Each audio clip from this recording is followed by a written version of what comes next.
এই 15 মিনিটের ভিতরে আলোচনা শেষ। দুনিয়ার ভিতরে এমন কোন মানুষ খুঁজে পাবেন যে ভবিষ্যতের চিন্তা করে না? নাই নাই, সবাই শুধু ভবিষ্যতের চিন্তা করে। আয় আল্লাহ, এবারে এমন ধানের অবস্থা, ধানগুলা পোকা খায় শেষ।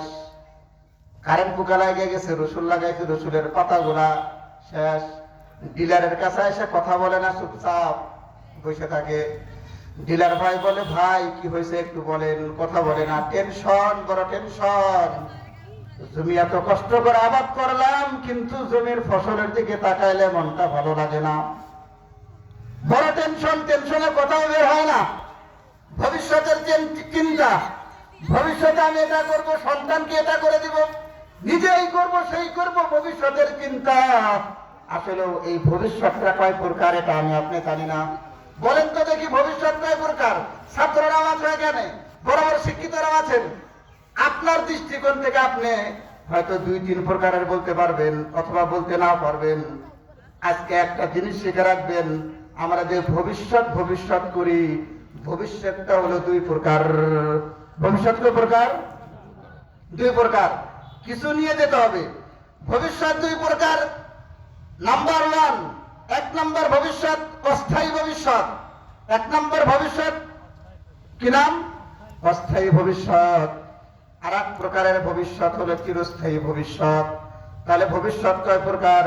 2 প্রকার। 1 প্রকার ভবিষ্যতের নাম হলো অস্থায়ী ভবিষ্যৎ, আর 1 প্রকার ভবিষ্যতের নাম হলো চিরস্থায়ী ভবিষ্যৎ। অস্থায়ী ভবিষ্যৎ কোনটা? জন্ম থেকে আমার আপনার মৃত্যু পর্যন্ত, এটা হলো অস্থায়ী ভবিষ্যৎ।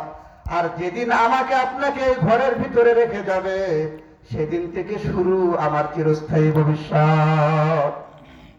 আজ দুনিয়ার মানুষ অস্থায়ী ভবিষ্যতের জন্য টেনশন, অস্থায়ী ভবিষ্যতের জন্য কত পেরেশান। না হালাল ঠিক আছে, না হারাম ঠিক আছে। হালাল আর হারামের মাঝখানে কোনো ব্যবধান নাই।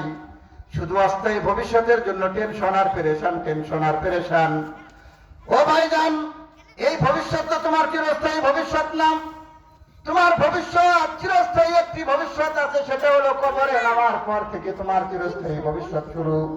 এই ভবিষ্যতের জীবনটা নিয়ে কেউ চিন্তা করে না, কেউ ভাবনাও করে না। শুধু অস্থায়ী ভবিষ্যৎ নিয়ে সবার টেনশন। এজন্য কবি বলেন, আমরা সকলেই ঘুমের ভিতরে আছি।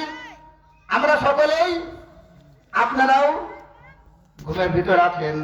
দুনিয়ার বিদ্যা দিয়া কোরআন হাদিসের বিদ্যা কিছুই মাপা যাবে না। আমি বললে আপনারা বুঝবেন।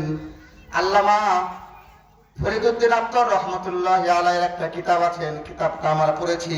ওই কিতাবের ভিতরে উনি একটি ঘটনা উল্লেখ করেছেন।